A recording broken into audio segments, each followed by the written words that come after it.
오늘 저랑 함께 특집 방송 꾸며갈 출연자 소개하겠습니다. 한국사회여론연구소 이은영 소장님이 나오셨습니다. 어서 오세요. 네, 안녕하세요. 네, 그리고 휴일 뺏었다고 계속 투덜대고 있는 한국일보 박상준 기자. 감사합니다. 예, 저만큼 요즘 인터넷에서 욕 많이 얻어먹고 있는 한겨레신문 하호영 기자. 네, 안녕하세요. 한겨레 21 정치팀 하호영입니다. 예, YTN 오랜만이죠? 네, 매우 오랜만입니다. 예, 열심히 하시기 바랍니다 오늘. 매우 열심히 하겠습니다. 네. 네. 그 같은 시간에 저의 경쟁 프로인 MBC에 나가지 않습니까? 예, 그런 얘기 해도 되죠? 되죠. 예. 그래서 하고 있지 않습니까? 예. 진행자의 친구 박지훈 변호사가 예. 예. 예. 저의 친구이기도 합니다. 아, 그렇습니까? 방송이 재미없다는 소문이 많던데. 견디고 있습니다. 그래, 오늘 특집 방송. 자, 이 세 분과 함께 1, 2부 진행하고 또 3, 4부는 다른 분이 올 것 같은데. 아마 이사 가실 거라고. 어디로? 노원에 더 이상 살 이유가 없으니까. 예, 사실 솔직히 안철수 대표하고 노원은 사실 그닥 뭐 딱 어울리는 지역도 아니라서 예. 아마 이제 홀가분하게 이제 아마 이사부터 갈 것 같아요. 제가 볼 때는. 어차피 이제 국회의원도 새로 뽑혔기 때문에 예. 자기 지역구도 아니고. 예. 그게 이제 상징적으로 다음 안철수 후보의 행보를 좀 보여주지 않을까 하고 어디로 개인적으로. 부산으로 갑니까? 뭐 어디든 이제 전국 어디나 갈 수 있는 거죠, 사실. 갈 곳이 없어지네요. 네. 아니, 근데 안철수 후보 같은 경우는 이제 15%를 못 받으면 선거 비용 보전을 못 받잖아요. 예. 그래서 그 이후에는 아마 정계 은퇴를 할 수도 있다는 그냥 전망이 약간 있었는데. 아, 있었어요? 예. 네, 근데 지금 넘었기 때문에 이 지금 출구조사상으로는 그래서 아마 마지막 한 판을 또 준비하지 않을까. 마지막 한 판. 전대가 또 남아 있거든요. 예. 그래서 뭐 뒤에 우리가 뭐 자연스럽게 정계 개편에 대해서 이야기를 하겠습니다만은 바른미래당이 가장 이 선거 결과가 곤혹스럽지 않을까? 앞서는 것도 지금 한 군데도 없거든요. 이렇게 되면 자유한국당이 계속해서 바른미래당에 러브콜을 보낼 테고 그러면은 바른미래당 입장에서는 절대로 자유한국당으로 못 간다는 의원들이 또 있단 말이죠. 안철수 후보도 가기는 좀 어려울 테고 그러면 또 한 번 갈라지지 않느냐. 전대 말씀하셨으니까 그런 예측도 가능한 거 아니겠어요? 오히려 이렇게 된 이상 바른미래당 같은 경우에는 일부는 계속 민주평화당 쪽에서 지금 노골적으로 러브콜을 며칠 사이에 계속 보냈잖아요. 예. 그러니까 그런 식으로 갈라지지 않을까. 정말 원위치 예. 보수 쪽이었던 그 미래당 아니 바른당 예. 쪽 사람들은 또 보수 진영으로 가고. 아니 그러니까 지금 그 민주평화당 쪽에 있었던 사람들이야 뭐 다시 돌아온다 하더라도 하태경 의원 같은 사람이 그쪽으로 못 갈 건 아닙니까? 그렇다고 그렇죠. 자유한국당을 못 들어갈 하태경 의원은 의회 의수가 있다는 얘기를 들었습니다. 민주당? 네. 진짜요? 30년 전에 같이 했던 사람들 또 다시 찾나요? 그렇죠. 아니 사실 하태경 의원이 정치를 뛰어든 이유가 그거잖아요. 북한 인권을 예.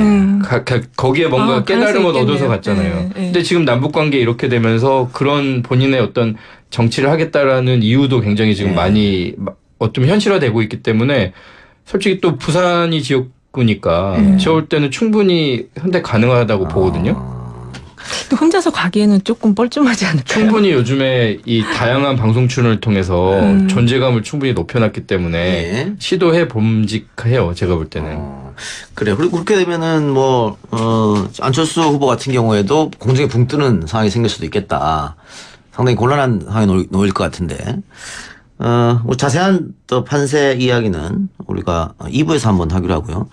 오늘 전국에 계신 뉴스정면 승부 청취자 여러분들 투표하시면서 각 지역의 투표장 분위기 혹은 출구조사 결과를 보면서 느낀 점 의견 주시기 바랍니다. 팟빵 앱 예스 앱은 공짜고요.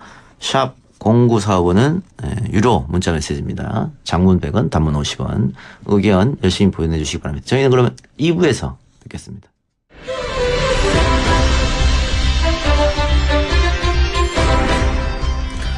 예, 특집 방송으로 보내드리고 있습니다. 서울 살펴봤고요. 경기도로 가볼까요? 경기도는 이재명 후보가 앞서 있는 걸로 59.3 대 33.6 나왔는데 사전투표율이 전국에서 세 번째로 뒤에서 3등 했어요.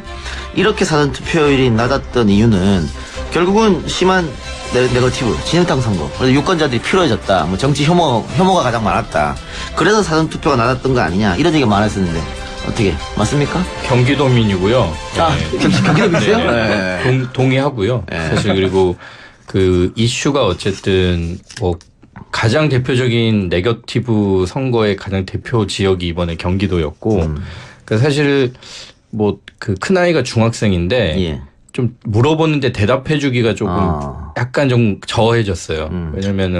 왜냐면 워낙 많이 나오니까 뭐 스캔들 이런 단어 그리고 김부선 이런 단어 그럼 뭔가 이제 막 설명을 해줘야 될 것 같은데 예. 그냥 몰라도 돼라고 얘기해 줄 수밖에 없는 그런 안타까운 그거 제일 나쁜 거 아닙니까? 아이한테 몰라도 돼 이렇게 하는 거? 네, 교육상? 뭐 그렇다고 뭐 또 구구절절 자세히 설명을 해주기에는 또 현명하게 설명을 해야죠. 어떻게요? 몰라도 돼요. 그래서 제가 볼 때는 그 이번에 본 투표율도 사실 높지 않았던 걸로 알거든요. 예. 그러니까 사실 경기도 같은 경우에는 어쨌든 간에 이번에 너무 이 어떤 정책이라는 단어는 잊혀지고 개인의 어떤 사생활이나 물론 그게 이제 어떤 실제 그 일이 있었는지 보다도 많은 예. 분들이 그 일이 있었는데 없었다고 하는 것에 대한 이제 문제 제기도 또 있었어요. 그러니까 진실성을 과연 가지고 있는 사람이냐. 그러니까 그런 부분에 대해서는 문제 제기를 할 수는 있는데 너무 그게 이제 어떤 너무 그 날이 서가지고 공격을 하다 보니까 사람들이 이제 투표하러 가기조차도 좀 그랬다. 망설이게 됐던 예. 것 같아요. 개인적으로. 자, 이 소장님. 네. 지난 민주당 경선 때도 봤습니다만 예.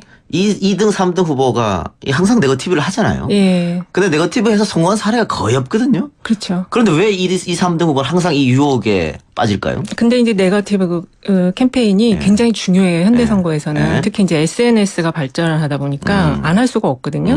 근데 이제 잘해야 되는데 이번 케이스 같은 경우는 블랙아웃 된 이후에 네거티브가 심하게 진행이 됐거든요. 그래서 그거에 대한 반감이 사실 많았어요. 그리고 이제 그 일반인 같은 경우는 그렇다 보니까 오늘까지도 이게 경기도지사를 누굴 찍어야 되냐 이런 얘기를 막 물어보고 막 그 당원들한테 그러니까 각 당의 당원들한테 물어보는 사람들이 있었다 그러더라고요. 그리고 이번 그 지방선거의 가장 큰 특징이 미투라든지 그다음에 그 후보자의 여성 문제가 예. 그러니까 사생활 문제가 이렇게 그 후보자의 검증의 영역인지 아니면 네거티브 캠페인인지 구분할 수 없이 이렇게 된 경우가 이번이 좀 유독 심했던 것 같거든요. 그거는 뭐 내가 하면 검증이고 남이 하면 네거티브고 그런 거죠. 근데 이게 어떤 면에서는 그 우리가 이제 그 이미지 정치를 하다 보니까 예. 이런 사생활적인 영역은 사실 잘 모르거든요. 그래서 예. 그런 게 필요할 수도 있는데 그것이 이 막 그 블랙아웃 된 이후에 그걸 해갖고 뭔가 뒤집어 보려는 그런 모습을 보인다고 한다면 결국 결론은 이런 식으로 나게 되는 거죠. 지금 60% 가까이 예. 나왔잖아요. 그러면 블랙아웃 기간에 어떤 지지율 변화라든가 이런 건 전혀 없었다고 보면 됩니까? 저는 없었다고 생각을 해요. 거의 예. 변동이 없었다. 자, 하 기자님. 예. 지금 그 이재명 후보 논란에 대해서는 선거 끝난다고 끝이 아니다. 예. 아마 더 이어질 것이고 뭐 법정 투쟁도 가겠다 이런 것 같거든요. 이재명 지사의 스타일이긴 하죠. 그런데 향후 전국을 좀 보면서 움직이지 않을까 싶어요. 왜냐하면 이재명 지사 같은 경우에는 본인이 어쩔 수 없지만 이것을 이 국면을 지나오면서 뭐랄까요. 마이너스가 됐다는 걸 인정할 수밖에 없는 상황으로 가지 않았습니까? 예. 막판에 특히나 선거운동 국면에서는 본인이 주도적으로 하지 않고 당의 도움을 요청하는 그것이 예. 뭐랄까요. 노골적으로 그렇게 이야기하진 않았겠습니다만 당이 좀 적극적으로 나서야만 하는 상황이었기 때문에 그렇게 진행이 될지는 좀 두고 봐야지 않을까라는 생각은 저는 좀 듭니다. 한마디로 정리하면 상처뿐인 영광인 것 같아요. 그러니까 이제 경기도지사가 정말 오랜만에 그 민주당 쪽에서 당선이 됐기 예. 때문에 그 공은 분명히 있으면서도 근데 이번에 어쨌든 굉장히 막판에 그 당 지지자들을 혼란스럽게 한 건 분명히 있거든요. 그러니까 앞으로 이제 정치적인 행보 또 영역을 넓혀가는 데 있어서는 분명히 이번에 이 일이 제약 조건이 될 것 같거든요. 자, 크게 보면 문제는 해경궁 김 씨가 누구인가? 이거하고 김부선 씨하고 정말 그런 일이 있었느냐 두 가지잖아요. 김부선 씨 이야기는 김부선 씨는 맞다. 이재명 씨는 아니다. 뭐 진실 게임 양상으로 번지는 거고 해경궁 김 씨는 경찰 조사하고 있고 이 둘 중에 하나라도 그 의혹이 맞다는 걸로 결론이 난다면 상당히 치명타가 갈 텐데 당선이 됐더라 하더라도 그런데 만약에 두 개가 사실이 아니었다. 정말 의혹에 그쳤다라고 한다면 이 의혹 제기 처음에 한 사람들은 어느 정도 책임을 져야 되는 거 아닙니까? 근데 네거티브 문제가 그 진위 논란으로 결국에는 예. 시작이 되거든요. 근데 이제 그게 허위 사실일 경우에는 어느 쪽이든 한쪽은 법적 처벌을 그러니까. 받아야 되는 거니까 그런 문제가 있는데 사실 지금 이재명 후보와 관련된 그 문제는 그 이제 해경궁 씨는 이제 그 뚜껑을 열어봐야 될 문제니까 그건 좀 따로 얘기를 하고 그 김부선 씨 관련한 그 문제는 그러니까는 그 어떤 관계가 있었을 수는 있다. 이제 주부층 이번에 뭐 많이 대거 이탈을 많이 했다는 이야기도 있지만 그럴 수는 있는데 그거를 가지고 대마초 논란을 통해서 협박을 했다라는 네. 측면이 굉장히 좀 분노를 일으켰던 부분이거든요. 특히 이제 주부층의 여성층에 대해서 그래서 이제 그런 부분에 대해서 향후에 이재명 이제 도지사가 되시잖아요. 이거를 어떻게 이제 뭐 사과를 해야 될 부분이 있는 건지 그런 거에 대한 처신을 좀 잘 하실 필요는 있을 것 그러니까 같아요. 그것도 지금 김부선 씨의 주장인 것이고 사실이 밝혀진다면은 이재명 의혹이 맞다면 이재명 후보가 거짓말한 게 되니까 네. 그건 뭐 도덕성의 치명타가 될 수도 있는 문제죠. 네. 근데 이 부분은 어쨌든 시간이 지나면 진실이 드러나지 않을까요? 조금 더 지켜봐야 될 문제 같지만. 정확하게 드러나지 않을 것 같아요. 아 그래?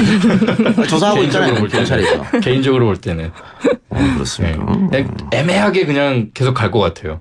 그럴 수도 있어요. 미워하는 사람은 계속 미워하는 마음 가지고 가고. 아니 애매하게 가게 되면 어쨌든 이재명 후보도 대권을 꿈꾸는 사람일 텐데 애매하게 가면 대권을 못하는 거 아니에요? 이거? 그리고 설사 이제 수사기관을 통해서 이게 이제 털더라도 네. 이번에 굉장히 좀 실망하는 분들은 상당 기간 이 실망한 마음을 계속 가겠다. 가지고 갈 것 같아요. 예. 아니 근데 아까 그 하태경 의원이 며칠 전에 그 김부선 씨 2007년도 핸드폰을 지금 그 복원하고 있다 그랬거든요. 네. 거기서 뭔가가 나오면은 다시 또 이제 쟁점이 또 시작되는 거죠. 네. 도지사 된 이후에. 그러니까요. 근데 지금 SNS 특성상 그러니까 진실이 드러나서 그렇다고 해도 아니면 아니라고 해도 사실은 정치적으로 이득 보지는 못할 거거든요. 그러니까 말씀하셨던 것처럼 털고 가는 의미 이상의 뭔가 있을까에 대한 고민은 분명히 있을 거예요. 그러니까는 예. 뭐 아니라고 결론이 나더라도 싫어할 사람은 계속 싫어한다. 예를 들면 특성상. 예. 인터넷 특성상 하기자 싫어하는 사람들은 하기자가 뭐라 해도 싫거든. 지금 당장 우리 어쨌든 간에 이번에 너무 이 어떤 정책이라는 단어는 잊혀지고 개인의 어떤 사생활이나 물론 그게 이제 어떤 실제 그 일이 있었는지 보다도 많은 예. 분들이 그 일이 있었는데 없었다고 하는 것에 대한 이제 문제 제기도 또 있었어요. 그러니까 진실성을 과연 가지고 있는 사람이냐. 그러니까 그런 부분에 대해서는 문제 제기를 할 수는 있는데 너무 그게 이제 너무 그 날이 서가지고 공격을 하다 보니까 사람들이 이제 투표하러 가기조차도 좀 그랬다. 망설이게 됐던 예. 것 같아요. 개인적으로. 자, 이 소장님. 네. 지난 민주당 경선 때도 봤습니다만 예. 2등, 3등 후보가 항상 네거티브를 하잖아요. 예. 근데 네거티브 해서 성공한 사례가 거의 없거든요. 그렇죠. 그런데 왜 2, 3등 후보는 항상 이 유혹에 빠질까요? 근데 이제 네거티브 캠페인이 굉장히 중요해요. 현대 선거에서는. 네. 특히 이제 SNS가 발전을 하다 보니까 안 할 수가 없거든요. 근데 이제 잘해야 되는데 이번 케이스 같은 경우는 블랙아웃 된 이후에 네거티브가 심하게 진행이 됐거든요. 그래서 그거에 대한 반감이 사실 많았어요. 그리고 이제 그 일반인 같은 경우는 그렇다 보니까 오늘까지도 이게 경기도지사를 누굴 찍어야 되냐 이런 얘기를 막 물어보고 막 그 당원들한테 그러니까 각 당의 당원들한테 물어보는 사람들이 있었다 그러더라고요. 그리고 이번 그 지방선거의 가장 큰 특징이 미투라든지 그다음에 그 후보자의 여성 문제가 예. 그러니까 사생활 문제가 이렇게 그 후보자의 검증의 영역인지 아니면 네거티브 캠페인인지 구분할 수 없이 이렇게 된 경우가 이번이 좀 유독 심했던 것 같거든요. 그거는 뭐 내가 하면 검증이고 남이 하면 네거티브고 그런 거죠. 근데 이게 어떤 면에서는 그 우리가 이제 그 이미지 정치를 하다 보니까 예. 이런 사생활적인 영역은 사실 잘 모르거든요. 그래서 예. 그런 게 필요할 수도 있는데 그것이 이 막 그 블랙아웃 된 이후에 그걸 해갖고 뭔가 뒤집어 보려는 그런 모습을 보인다고 한다면 결국 결론. 오늘 저랑 함께 특집 방송 꾸며갈 출연자 소개하겠습니다. 한국사회여론연구소 이은영 소장님이 나오셨습니다. 어서 오세요. 네, 안녕하세요. 네. 그리고 휴일 뺏었다고 계속 투덜대고 있는 한국일보 박상준 기자. 감사합니다. 예. 저만큼 요즘 인터넷에서 욕 많이 얻어먹고 있는 한겨레신문 하호영 기자. 네, 안녕하세요. 한겨레 21 정치팀 하호영입니다. 예. YTN 오랜만이죠? 네, 매우 오랜만입니다. 예. 열심히 하시기 바랍니다, 오늘. 매우 열심히 하겠습니다. 네. 네. 같은 시간에 저의 경쟁 프로인 MBC에 나가지 않습니까? 예, 그런 얘기 해도 되죠? 되죠. 예. 그래서 하고 있지 않습니까? 예. 진행자의 친구 박지훈 변호사가 예. 예. 예. 저의 친구이기도 합니다. 아, 그렇습니까? 방송이 재미없다는 소문이 많던데. 견디고 있습니다. 그래, 오늘 특집 방송. 자, 이 세 분과 함께 1, 2부 진행하고, 또 3, 4분은 다른 분이 올 것 같은데. 아마 이사 가실 거라고. 어디로? 노원에 더 이상 살 이유가 없으니까. 예, 사실 솔직히 안철수 대표하고 노원은 사실 그닥 뭐 딱 어울리는 지역도 아니라서 예. 아마 이제 홀가분하게 이제 아마 이사부터 갈 것 같아요. 제가 볼 때는. 어차피 이제 국회의원도 새로 뽑혔기 때문에 예. 자기 지역구도 아니고. 예. 그게 이제 상징적으로 다음 안철수 후보의 행보를 좀 보여주지 않을까 하고 어디로 개인적으로. 부산으로 갑니까? 뭐 어디든 이제 전국 어디나 갈 수 있는 거죠, 사실. 갈 곳이 없어지네요. 네. 아니 근데 안철수 후보 같은 경우는 이제 15%를 못 받으면 선거 비용 보전을 못 받잖아요. 예. 그래서 그 이후에는 아마 정계 정계 은퇴를 할 수도 있다는 그냥 전망이 약간 있었는데. 아, 있었어요? 예. 네, 근데 지금 넘었기 때문에 이 지금 출구조사상으로는 그래서 아마 마지막 한 판을 또 준비하지 않을까. 아, 마지막 한 판. 전대가 또 남아 있거든요. 예. 그래서 뭐 뒤에 우리가 뭐 자연스럽게 정계 개편에 대해서 이야기를 하겠습니다만. 이런 식으로 나게 되는 거죠. 지금 60% 가까이 나왔잖아요. 그러면 블랙아웃 기간에 어떤 지지율 변화라든가 이런 건 전혀 없었다고 보면 됩니까? 저는 없었다고 생각을 해요. 거의 예. 변동이 없었다. 자, 하 기자님. 예.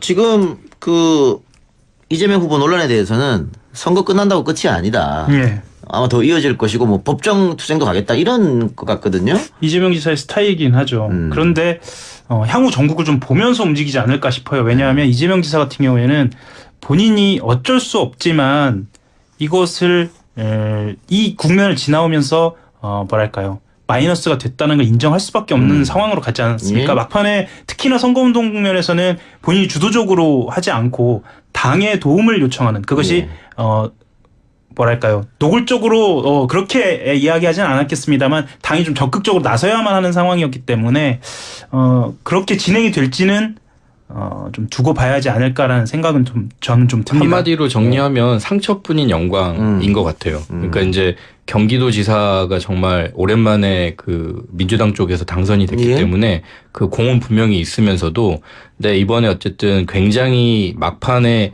그 당 지지자들을 혼란스럽게 한 건 분명히 있거든요. 그러니까 앞으로 이제 정치적인 행보 또 영역을 넓혀가는 데 있어서는 분명히 이번에 이 일이 제약 조건이 될 것 같거든요. 자, 크게 보면 문제는 해경궁 김 씨가 누구인가? 이거하고 김무선 씨하고 정말 그런 일 있었느냐 두 가지잖아요. 김무선 씨 이야기는 김무선 씨는 맞다. 이재명 씨는 아니다. 뭐 진실 게임 양상으로 번지는 거고 해경궁 김 씨는 경찰 조사하고 있고 이 둘 중에 하나라도 그 의혹이 맞다는 걸로 결론이 난다면 상당히 치명타가 갈 텐데 당선이 됐더라 하더라도 근데 만약에 두 개가 사실이 아니었다. 정말 의혹에 그쳤다. 라고 한다면 이 의혹 제기 처음에 한 사람들은 어느 정도 책임을 져야 되는 바른미래당이 가장 이 선거 결과가 곤혹스럽지 않을까. 앞서는 것도 지금 한 군데도 없거든요. 이렇게 되면 자유한국당이 계속해서 바른미래당에 러브콜을 보낼 테고 그러면은 바른미래당 입장에서는 절대로 자유한국당으로 못 간다는 의원들이 또 있단 말이죠. 안철수 후보도 가기는 좀 어려울 테고 그러면 또 한 번 갈라지지 않느냐. 전대 말씀하셨으니까 그런 예측도 가능한 거 아니겠어요? 오히려 이렇게 된 이상 바른미래당 같은 경우에는 일부는 계속 민주평화당 쪽에서 지금 노골적으로 러브콜을 며칠 사이에 계속 보냈잖아요. 예. 그러니까 그런 식으로 갈라지지 않을까. 정말 원위치 보수 쪽이었던 그 미래당 아니 바른당 쪽 사람들은 또 보수 진영으로 가고. 아니 그러니까 지금 그 민주평화당 쪽에 있었던 사람들이야 뭐 다시 돌아온다 하더라도 하태경 의원 같은 사람이 그쪽으로 못 갈 건 아닙니까? 그렇다고 자유한국당을 못 들어갈 거고. 하태경 의원은 의회 의수가 있다는 얘기를 들었습니다. 민주당? 네. 진짜요? 30년 전에 같이 했던 사람들 또 다시 찾나요? 그렇죠. 아니 사실 하태경 의원이 정치를 뛰어든 이유가 그거잖아요. 북한 인권을 거기에 뭔가 깨달음을 얻어서 갔잖아요. 근데 지금 남북관계 이렇게 되면서 그런 본인의 어떤 정치를 하겠다라는 이유도 굉장히 지금 많이 좀 현실화되고 있기 때문에 솔직히 또 부산이 지역구니까 제가 볼 때는 충분히 현대 가능하다고 보거든요. 또 혼자서 가기에는 조금 뻘쭘하지 않을까요? 충분히 요즘에 이 다양한 방송 출연을 통해서 존재감을 충분히 높여놨기 때문에 시도해 봄직해요. 제가 볼 때는. 그래요. 그리고 그렇게 되면은 뭐 안철수 후보 같은 경우에도 공정에 붕 뜨는 상황이 생길 수도 있겠다. 상당히 곤란한 상황에 놓일 것 같은데. 뭐 자세한 또 판세 이야기는 우리가 2부에서 한번 하기로 하고요. 오늘 전국에 계신 뉴스정면 승부 청취자 여러분들 투표하시면서 각 지역의 투표장 분위기 혹은 출구조사 결과를 보면서 느낀 점 의견 주시기 바랍니다. 팟빵 앱 예스 앱은 공짜고요. 샵 0945는 유료 문자 메시지입니다. 장문 100원, 단문 50원. 의견 열심히 보내주시기 바랍니다. 저희는 그러면 2부에서 뵙겠습니다.